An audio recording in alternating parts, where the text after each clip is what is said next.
E aí, meus irmãos, meus amigos, como vocês estão? Espero que todos estejam muito bem. Sou o Matheus, estou aqui para continuar nossas reflexões e leituras do Evangelho de Jesus, escrito por João e refletido por nós. Escrito por João e refletido por nós. E hoje nós vamos iniciar capítulo 8. E diz assim a palavra de Deus: Jesus, no entanto, foi para o Monte das Oliveiras. De madrugada voltou novamente para o templo, e todo o povo se reunia em volta dele. E Jesus, assentado, os ensinava. Então os escribas e fariseus trouxeram à presença dele uma mulher surpreendida em adultério. E fazendo-a ficar em pé no meio de todos, disseram a Jesus: Mestre, esta mulher foi surpreendida em flagrante adultério. Na lei de Moisés, nos ordenou que tais mulheres sejam apedrejadas. E o Senhor, o que tem a dizer? Eles diziam isso tentando para terem do que o acusar. Mas Jesus, inclinando-se, escrevia na terra com o dedo. Como eles insistiam na pergunta, Jesus se levantou e lhes disse: Quem de vocês estiver sem pecado, seja o primeiro a atirar a pedra nela. E inclinando-se novamente, continuou escrevendo no chão. Mas eles, ouvindo essa resposta, foram saindo um por um, a começar pelos mais velhos até os últimos, ficando só Jesus e a mulher em pé diante dele. Levantando-se Jesus, perguntou a ela: Mulher, onde estão eles? Ninguém condenou você? E ela respondeu: Ninguém, Senhor. E então Jesus disse: Também eu não a condeno. Vá e não peques mais. Vemos nessa passagem, uma passagem muito conhecida, da mulher que foi pega em adultério, em que os escribas e fariseus queriam aplicar a lei de Moisés nela, em que essa mulher merecia morrer baseado na lei. E aqui nós vemos algo interessante demais no ensinamento, na conduta e na prática de Jesus em sua soberania.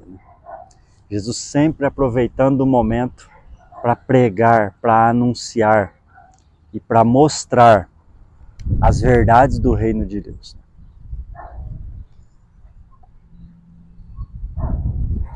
Começamos aqui vendo Jesus praticando as disciplinas espirituais, né?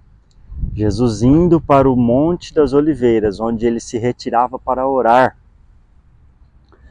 E de madrugada voltando ao templo para o ensino, para a meditação da palavra, para o compartilhar, né? Para ensinar. E nisso ele é surpreendido pelos escribas e fariseus, trazendo uma mulher que tinha sido pega em adultério. E a intenção deles, na verdade, não era simplesmente levar essa mulher e demonstrar que ela estava em pecado. Mas a motivação deles, nesse caso, era pôr Jesus à prova. E principalmente, como em outros momentos aqui, a motivação deles era demonstrar que eles eram mais santos do que os outros. E aqui nós vemos a resposta de Jesus. Eles tentando Jesus no versículo 5. Na lei de Moisés nos ordenou que tais mulheres sejam apedrejadas. E o Senhor, o que tem a dizer? Ou seja, eles queriam que Jesus contestasse a lei para que Jesus fosse condenado, para que Jesus se colocasse em um lugar ruim. E Jesus, versículo 6, eles diziam isso tentando para terem do que acusar, mas Jesus, inclinando-se, escrevia na terra com o dedo. E eles insistiram na pergunta, e Jesus levantou-lhes e lhes disse: Quem de vocês estiver sem pecado, seja o primeiro a atirar a pedra. E aqui nós vemos Jesus trazendo dois princípios fundamentais do verdadeiro cristianismo, do verdadeiro ensinamento de Deus. que sintetiza toda a lei e os profetas. Nós sabemos, através de outras leituras, inclusive de outros relatos dos discípulos, que Jesus disse que toda a lei e os profetas se resumem em duas ordenanças: amar a Deus com toda a sua força, com todo o seu entendimento, com todo o seu coração, e amar o próximo como a ti mesmo. E aí Jesus traz isso na prática aqui. Jesus revela as duas maiores verdades do Evangelho. Primeira delas, todos pecaram. Vemos isso também em vários momentos aqui no Evangelho. Jesus trazendo essa realidade de que o ser humano falhou, pecou, se afastou de Deus. E isso é a consequência do pecado, é a morte, é a separação de Deus. E não teve nenhum que escapou disso. Todos, a Bíblia diz para nós, relatado por Paulo em Romanos, que todos pecaram e estão separados da glória de Deus. É uma verdade imutável da Bíblia e do Evangelho. E a segunda verdade maravilhosa que Jesus demonstra aqui: existe perdão. E ele nos leva ao arrependimento e, consequentemente, à mudança de vida. E a restauração desse caminho que nos leva de volta até Deus.